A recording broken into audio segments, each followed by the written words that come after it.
Athi Varadar, why worship once in 40 years? Athi Varadar was originally worshipped by Lord Bramha in Satya Yoga, by Gajendra in Treta Yoga, by Saji Brihaspati in Dwapara Yoga, and by Anantha Shesha in Kali Yoga.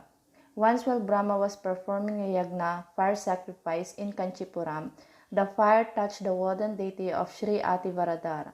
Brahma asked the Lord for a remedial measure to worship the deity. The Lord instructed him to keep the deity in the lake, surrounded by the replicas of Ananta Shesha. Hence the deity is still there in the temple pan. While Brahma worshipped the deity alone, Lord Vishnu tells Brahma, "You are worshipping me constantly.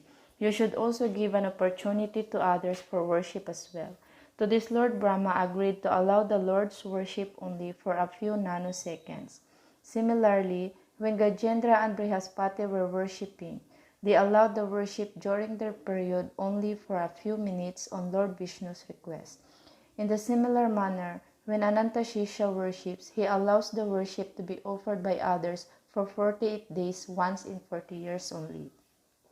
After this period of one mandala, the Lord is immersed back in the Anantha Sarovara to be worshipped by Ananta Shesha for next 40 years. Anantha Sarovara is the Sanidanam of Lord Anantha Shesha. As per the Kshatras, the time varies from the upper planetary systems to the lower planetary systems.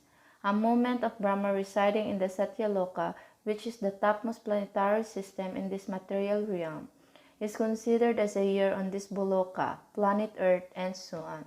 This year, the auspicious period for the Lord's worship by the devotees is from July 1, 2019 to August 18, 2019. The next darshan would be in 2059. The history of Athi Varadar. The deity of Athi Varadar is one among the four deities of Lord Vardharaja worshipped by Brahma.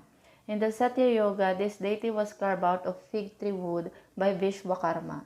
This was the Moola Vigraha worshipped in the Sanctum of the Kanchi Varadaraja Perumal temple until the early 16th century. Due to the Muslim invasion, the Athi Varadar Vigraha was immersed inside the sacred Pushkarani of the temple secretively, and the truth was known only to one family. For 40 long years, the temple had no deity for worship, thus no puja happening in the temple.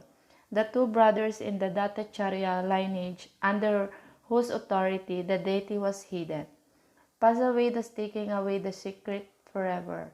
Their two sons tried their best to bring back the deities to Kanchipuram. The Madhva devotee brought the Utsabar back from the Udayarkalayam forest, and Utsabar puja began.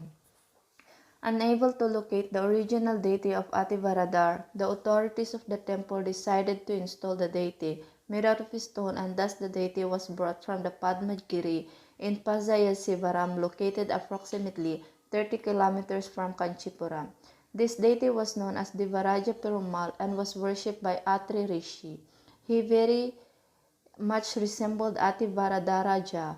Pazayasivaram is located on the confluence of Payasvini, Bigavati, and Bahunadi rivers. Around 1709, the Pushkarani of the temple was emptied and Lord Athi Varadar was seen at the base of the sacred tank. The authorities then decided to take the Vigraha out only once in 40 years for 48 days and carry him back. This deity is kept safely inside the Anantha Sarovara, the temple Pushkarani of Varadaraja temple in Kanchipuram for 40 years, only once in 40 years.